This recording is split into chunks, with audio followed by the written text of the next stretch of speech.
Jama'a assalamu alaikum, barkanku da warhaka, barka da zuwa wannan channel ta Skill Practice Hausa. A wannan bidiyo zan nuna yadda mutum zai canza wallet address ɗin shi da ya sa a satoshi.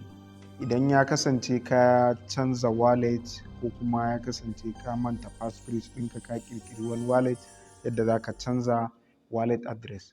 Amma abin da nake so mu sani shine wannan wallet address ɗin ana canza shi ne a cikin ba ƙasa da wata ɗaya ba.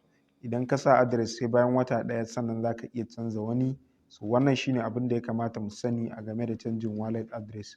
Idan za ka canza address bayan ka ƙirƙiri sabon wallet ka saita shi ya kasance yana a Tcore kamar haka, sai ka shiga receiving address kamar haka.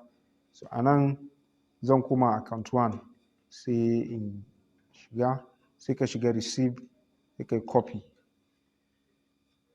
Bayan da kai copy sai ka zo cikin application naka kamar haka. So a nan wurin yanzu sai ka taɓa wannan address ɗin na ƙasa, sai ka zo ka sanya sabon address da kake so ka sanya kamar haka.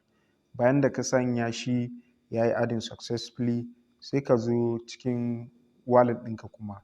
Idan ka zo sai ka shiga send, sai ka yi selecting account 2 na wallet ɗinka, sai ka shiga next. Bayan ka shiga next sai ka zo ka rubuta adadin da kake so za ka yi transfer kamar haka.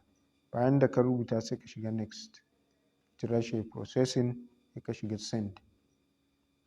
Bayan da ya sending, kai sending, yanzu transaction ya yi lafiya lau ba wani matsala. Sai ka dawo cikin application ɗinka na satoshi, sai ka danna yanzu receive.